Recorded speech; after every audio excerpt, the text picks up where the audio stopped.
So one of the questions I get asked most often is, all right, I know there's a part running my life, but how do I actually find that part so that I can integrate it? This is a question I get asked a lot, and for some reason I've never really thought to answer it in a very comprehensive manner, so that's what I'm going to be doing today. I'm going to be going over how to identify when a part is running your life, how you can find that part in your body, how you can start to begin to build a relationship with it, ultimately how you can understand and integrate it. So I'm essentially going to be running through the whole integration process, so this is going to be a really good video. And the first thing that you want to do in acknowledging and finding whatever parts are running your life is first notice the patterns that those parts are in charge of. Because the first thing that you want to understand is the only reason you really ever need to integrate a part is if it is doing something that you don't want it to do. One of my main principles for shadow integration is if it's not broke, don't fix it. So if the part of you isn't causing problems for you, don't worry about it. So what you want to do is orient yourself towards your vision and your identity, like I always fucking say,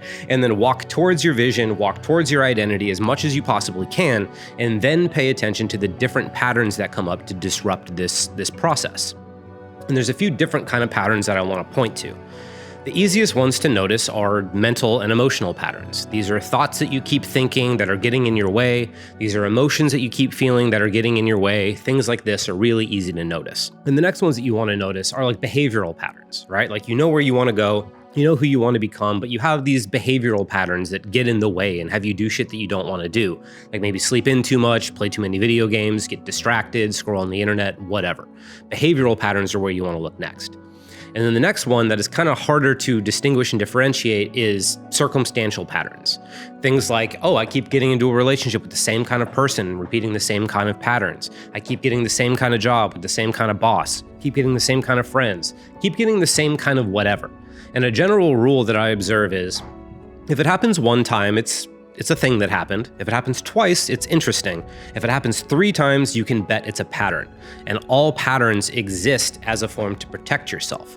So I'm going to be going into how to start identifying all these different patterns within yourself and how to ultimately lead them back to the part so you can start building a relationship with it. So mental and emotional patterns are really easy to notice, right? It's like you want to go do something, some part of you tells you can't do it, some part of you says you shouldn't do it, you experience a bunch of fear, you experience lethargy, whatever. You have mental and emotional patterns that are coming up to get in the way of achieving or of realizing your vision and of becoming the person you've laid out for yourself as your ideal identity. And all you really want to do is start paying attention to where those feelings are coming from in your body, right? Like if you start thinking, oh my God, I suck, I can't do this, I don't know anything about this. In those moments, start becoming aware and start paying attention to what's happening in your body as you start to think those thoughts. You know, like if you're feeling shame or if you're feeling fear, how do you know you're feeling shame or feeling fear? What physical experiences, what symptoms are you actually experiencing? Like if it's fear, it's probably a tightening in your chest, in your gut, shoulders, somewhere.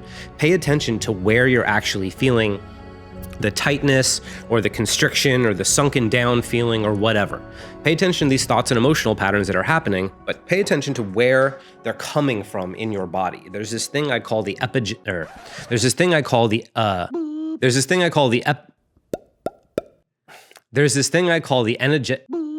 energetic epicenter. It's actually hard to say. And it's basically where that energy is coming from in your body, where you feel those symptoms the strongest, right? And a lot of times people will feel things, like I said, in their chest, in their gut, in their shoulders, face, neck, all these places where we normally store tension.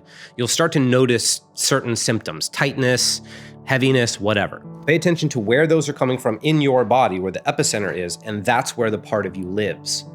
And so that's how you can locate it, is by finding the energetic epicenter of where the thoughts and emotions seem to be emanating from. It's also very possible that they could be coming from multiple places. So what you really want to do is tune into where you feel it the strongest. Because if you feel it in multiple places, what's probably happening is there's a really intense emotion that is triggering a separate part that is connected to it. So if you're looking for the one thing, just pay attention to where you feel that strongest, and any connections that it has to anything else you'll become aware of them as time goes on. But keep your energy on the epicenter. Keep your attention on it. And it's really important how you go about doing that, right? Because it's like, if there's a part of you that doesn't like you and doesn't trust you, you've been repressing it, you've been mean to it, there's a chance it may not want you very close, right? Like if there's somebody that you don't like and they just kind of invade your personal space, you're probably going to be like, hey, maybe get the fuck out of here. That doesn't feel very good. But if there's somebody that you don't like who hasn't been very good to you and they want to make amends and they stand maybe over there, it's not so bad. It's like, okay, you standing over there wanting to make amends is much less threatening than you being right fucking here and telling me you want to fix stuff. So it's like, okay, great. How far away do I need to hold my awareness from this part of me in order for it to be okay with the fact that I'm there? And this is why it's really important to pay attention to the body and the epicenter, because that's what's going to give you that information. Right? Because it's like if you put your awareness too tightly on it, the thing's going to constrict and freak out and maybe push back. And that's how you know you're too close. So you zoom out with your awareness a little bit and you look and you're like, okay, are you okay if I look at you from this far away? And if it doesn't constrict and if it relaxes a little bit, then it's like, okay, this is how close I can be to you without you becoming overwhelmed. Great. This is where I start from. And if you start there, you just hold your awareness there. You let this part of you know that you're sorry for putting it into the shadow forever. You're sorry for disowning it. You understand that it has something to give to your life now, and you want to figure out what that is so you can begin to work together. And it's just really from this point on, it's a matter of simply keeping the level of space required for this thing to not get overwhelmed and be okay with your presence while it gets to know you, while it gets comfortable with you, while it learns that it can trust you, that you are actually going to be there for it. You are going to respect the amount of space that it needs. You are going to be listening for what you can do for it, what it needs from you, and you are actually going to be doing those things. And as the trust builds, the space that it'll allow you to be close to it will shrink as well. It'll allow more and more intimacy, more and more connection as the trust is built. As you get really, really close and you're able to hear more of what it says and you're able to understand it more, then you want to pay attention to a few things that are really important in order to lead to the integration process. And these are internal and external needs. Each part of you that you want to integrate has both internal and external needs that need to be met in order for it to be fully integrated. I'll give you an example from my own personal life. I used to have a lot of repressed anger, like hateful rage and anger. I had a lot of it. And in order for me to fully integrate all of that, I had to meet that part of me that felt all that rage and hatred and anger. I had to meet its needs on emotional and practical levels in order for it to feel taken care of. Because the reason it got so angry in the first place is because I wasn't holding boundaries. I was letting people walk all over me, take advantage of me, and just kind of treat me poorly, and I wasn't doing anything about it. So this part of me got more and more mad in order to get me to do something. And so as I understood that, I was like, okay, you're mad about the way I'm letting people treat you. So great. So the practical need is to not let people treat me that way anymore, to set boundaries, to create space, to communicate what people are doing to me and what I won't allow them to do to me anymore. And that's just the practical, right? If I just did that, the part would still be all sad and angry and upset, but it just wouldn't be getting triggered any further. So instead, you also have to meet the internal needs of letting it know that's like, yo, dude, I'm sorry I didn't listen to you before. Like, you're right. Everything that you're saying is valuable. I shouldn't be letting people do this. I actually care about you, and I'm sorry that I pushed you away. So now I want your help. You tell me when there's somebody in my life that I need to put a boundary up against. You tell me when there's somebody who's treating me in a way that we don't like and that isn't good for us. And if you tell me that, I will love you, I will listen to you, I will take care of you, and I will do whatever you need in order to feel safe, loved, taken care of, and respected. And then if you meet its emotional needs by letting it know that you're there for it, that you care about it, that its needs and fears and desires are your needs, fears, and desires, and that you are going to champion for it, as well as actually doing those things, then that's when the real, true, balanced trust will be created and that part will be integrated. And what it means for the part to be integrated is for whatever way, dysfunctional way it was trying to help you before, you find a new way to help yourself do that same thing. Like instead of getting really angry at people to push them away so that I'd be safe, all I have to do is communicate. State boundaries, let myself know that I'm loved and okay even if people don't love me. And then after a long enough period of time of doing that, eventually those new ways of relating to yourself, those new ways of behaving in your environment, they become second nature or they become unconscious again. And so you don't have to do them on purpose anymore. They just become habit. And that's what it looks like for something to become integrated. When the new, healthier way of being has become such a habit that you don't think about it anymore, it fades back into the unconscious, and then you're able to look at the next thing that needs your attention.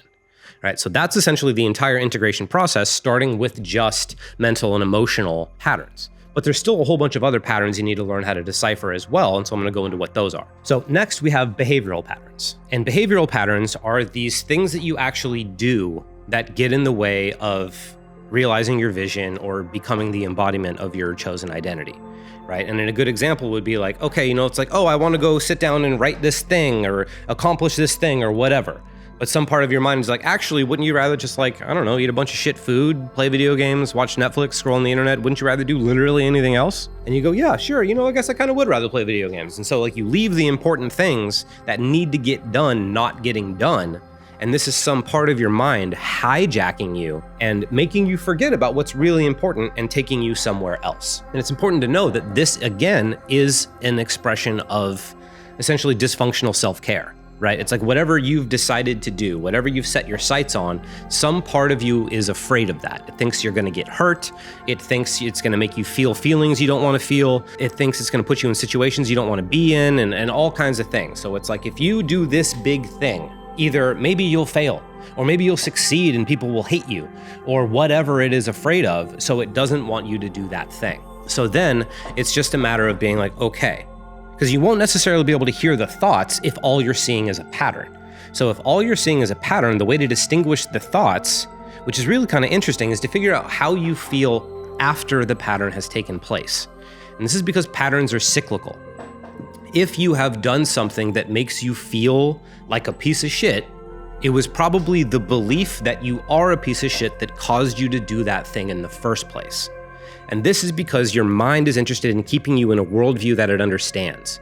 When you create an idea, when you create a belief about how the world is, your mind creates patterns to validate that to yourself so that you always live in a world that makes sense to you, that is predictable, understandable, and that you know how to engage in. So what I've learned through a long period of practicing shadow integration and studying my own mind is that the patterns or the thought processes that lead me to do something stupid, after I do that stupid thing, the thought processes that lead me to do that thing get validated by me doing that thing.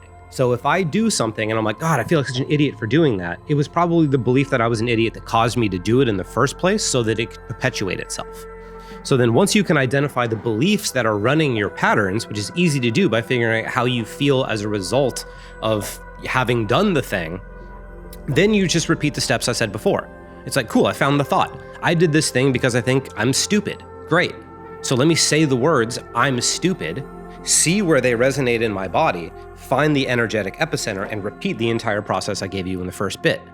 And so it's really just a matter of looking at your behaviors and trying to figure out what thoughts and emotions are running those behaviors.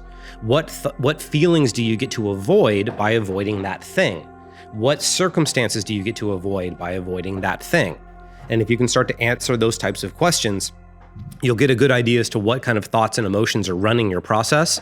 And then you can just do everything that I talked about before in order to get it integrated. The last one is circumstantial patterns, right? And these aren't necessarily things you're doing. These are things that almost appear to kind of happen around you. Like, I don't know if you've ever been in a situation where you've gotten in like multiple relationships and then you find yourself in the same dynamic over and over and over again, despite your attempts to change it. Or it's like you decide that you're really unhappy in a job. And so you go to change the job and you're like, shit, I'm working for the same kind of person that I don't like. Or I have the same kind of coworkers that I don't like. Or I end up feeling the same way in this job that I don't like. Or you change friend groups or whatever. You keep trying all these different things, but you end up getting the same shit. And like I said before, first time it's a thing that happens. Second time it's interesting. Third time it's a pattern. By the third time it happens, you can assume that some part of you is aiming at that and creating it intentionally. So the question then just becomes, why? Why do I keep getting myself in these same kinds of relationships? Why do I keep finding myself with the same kind of boss or coworkers to work with? Why do I find myself in the same situation? What part of me might be attracting this? What part of me wants this? What do I get out of being in these situations? What do I get to avoid? All the same types of questions that you asked before, you simply ask about, why do I keep getting into these situations? I can give you another example from my own personal life, because I used to do this. I used to get in relationships with the same type of women over and over and over again and have the same types of problems repeat over and over and over again until I learned the damn lesson. And for me, it was like I was actually afraid of being myself. I was afraid of claiming what I wanted and doing all kinds of certain things because I thought I was a bad person. And if I did what I wanted to do, then that must be something that a bad person wanted to do. So I didn't want to do it. And so as a result, I would kind of disown the part of me that was capable of steering my life and deciding what I wanted and making decisions. And so I would get in relationships with women that were like that were very decisive and organized and much more masculine in their frame. As a natural result, I would not feel happy. I didn't want my partner running my life. I wanted to be running my life. And I would get resentful at my partner, and she would get resentful at me for all the things that I wasn't doing. And then it was just this huge pattern that just kept replaying over and over and over again until I finally asked myself, like, what am I getting out of this? Like, why do I do this? Why do I want this? And I realized that it was because I thought I saw myself as a bad person who was afraid of doing what he wanted to do. And so all I had to do was find the part of me that said I was a bad person, which again, all you have to do is say the words. It's like, I'm a bad person. And then some part of you will resonate. And if you search your body, you will find where that part of you lives. And then, just like I outlined before, I talked to the part of me that said I was a bad person, figured out why, loved him, told him none of that shit was even his fault, built trust with him so that he could start to see himself as a good person as part of a good whole, which is me. And as a result, that whole pattern shifted. So if you find yourself in the same circumstantial patterns over and over and over again, it's because some part of you wants it. It's because there's something you want to avoid, something you don't want to feel, something you don't want to be, some responsibility you don't want to take up, something like that. And so all you have to do is look at the patterns, ask yourself, how do these make me feel? And then as I own that feeling, where does it show up in my body? And then as I pay attention to that thing in my body, it will start to come alive. It will start to have a personality. And as I start to understand that personality, I will understand its needs, both physical and emotional. And then as I meet those physical and emotional needs, we will ally. And it will become healthier, and that healthy version will become habit. That habit becomes just unconscious behavior, and then you can move on to the next thing. So if you've ever wanted to know how to actually find the part of your personality that is running shit, this should be a pretty good outline for whether you're dealing with mental and emotional patterns, situational patterns, behavioral patterns, whatever. You should be able to identify the thoughts, where they are in your body, and then ultimately the needs that need to be met in order to get them integrated. And if you need help with this, I have an entire Discord server that is dedicated to free help for this type of stuff. There's going to be a link for it below. If you want to come and join, get free help. We have an amazing community there that'd be happy to help you explore all of this stuff, find your parts, learn how to process them, identify their needs, all that sort of shit. And I even have a free shadow integration course that I can give you as well if you want to learn a little bit more about this. However, if you have more questions, let me know. I'll be happy to just answer them here. But I'm Chris Roscoe. I love you, and I'll see you next time.